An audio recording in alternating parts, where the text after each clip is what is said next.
All right, this is 5th grade Module 4, Lesson 4. We're going to use tape diagrams to model our fractions as division. So we're still not getting to that ultimate goal of identifying fractions as some sort of number that lives on the number line. Instead, we're still thinking of fractions as division. In this problem, it says draw a tape diagram to solve. All right, so and then express your answer as a fraction. And it says the first one has been done for you. Well, that's because I cut it out. I didn't actually show it. All right, so show the addition sentence to support your answer. Okay, so what does that mean? So first off, 4/5. And the way we're going to draw 4/5, or 4 divided by 5. Now, at this point, by the way, we know that 4 divided by 5 is written as 4/5. Now, to use a tape diagram, this whole length represents 4. Now, because we're dividing by 5, we're going to cut that tape into 5 pieces, and we want to know what one of those units is equal to. So what that means is 5 units is equal to 4. 1 unit, and that's what we're looking for right here. 1 unit is equal to 4 divided by 5. Because it says we have 5 units that equal 4. And if we want to know only 1 unit, we're going to divide by 5. And that will tell us that 1 unit is equal to 4/5. 1 unit is equal to 4/5. Another way we can show that is you can do it longhand. You could say 4 divided by 5. Well, can 5 go into 4? Nope.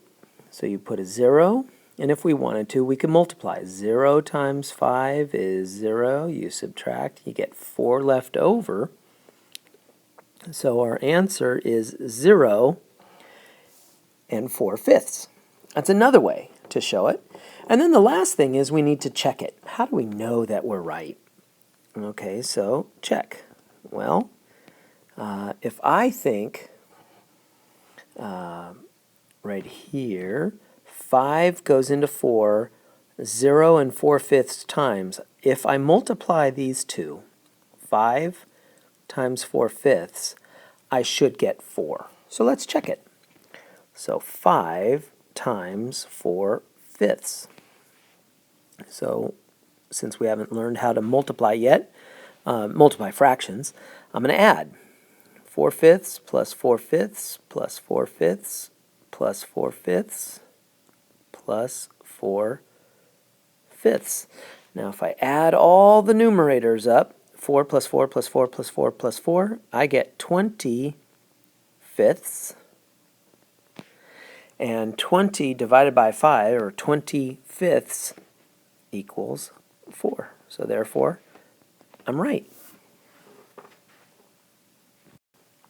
Let's do one last one. So we have 14 divided by 3. At this point in the game, we know that that fraction is 14/3. But let's use a tape diagram to model that. So here's my bar. That tape represents 14. And we're going to cut it up into 3 pieces because it says so right here, divide by 3. And I want to know how much is one of these units. So 3 units equals 14. So 1 unit equals 14 divided by 3. And 14 divided by 3 is the fraction 14/3. All right. So now we're going to divide using the standard algorithm. So we've got 14 divided by 3. Because the idea is we want students to connect that 14/3 can be thought of as 14 divided by 3. And 3 goes into 14 4 times. And we have 2 left over, so we're going to write that as 4 and 2/3. So really, if I wanted to, over here I should write is equal to 4 and 2/3. Now to check it, we should we know that 3 times 4 and 2/3, 3 times 4 and 2/3 had better equal 14. So let's multiply, except we're going to use repeated addition. So we're going to do 4 and 2/3 plus 4 and 2/3 plus 4 and 2/3.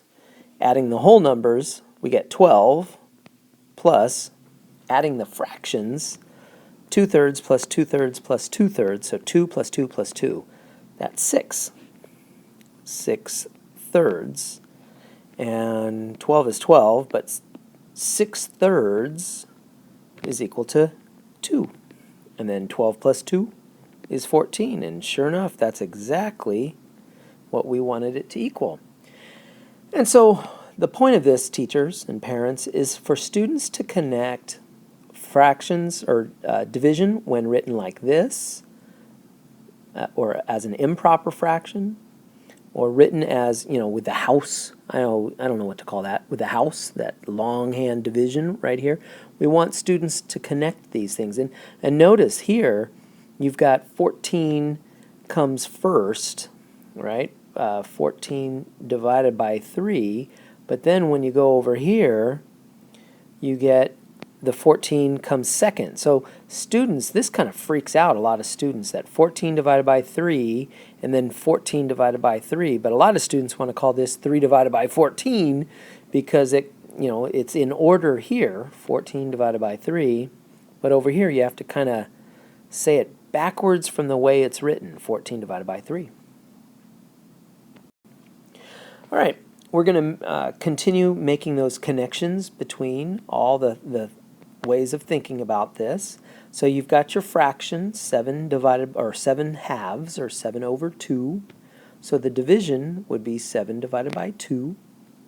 And way over here, 7 divided by 2, let's do that, longhand. So 2 goes into 7 3 times, and that's 1 left over, so we have 3 1/2. So if this fraction is equal to 3 1/2, between which two numbers is 3 1/2? Well, it's going to be between 3 and 4. And a word problem. Ba. The black sheep had 7 pounds of wool.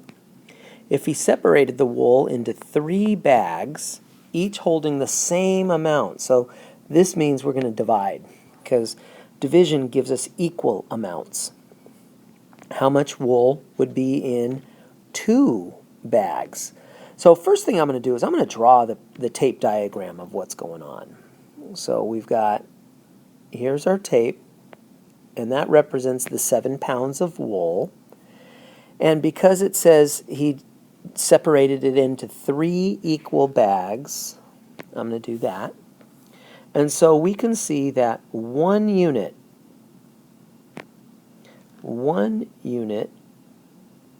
is equal to 7 divided by 3. All right, so let's do that longhand. So we're going to do 7 divided by 3. And 3 goes into 7 2 times, with 1 left over. Oops, not 1/2. It's going to be 1/3. All right, 2 1/3. So what that means, and I'm going to zoom in, that means we've got 2 1/3 right here. We've got 2 1/3 right here. And then we've got 2 1/3 right there. So how much is in each unit? It's 2 1/3 pounds. So each unit is 2 1/3 pounds. But then the question kind of sneaky. How much wool would be in 2 bags? So we want 2 bags. So 2 1/3 plus 2 1/3 equals 4 2/3. Teachers, make sure students don't, make sure students don't add the thirds and get 6 right down here. 3 plus 3 is 6. So it's 2 1/3 plus 2 1/3 equals 4 2/3. And that is the answer for this question, which is 4 2/3, and I should put pounds. And that wraps up Grade 5, Module 4, Lesson 4, where we were using tape diagrams to represent fractions.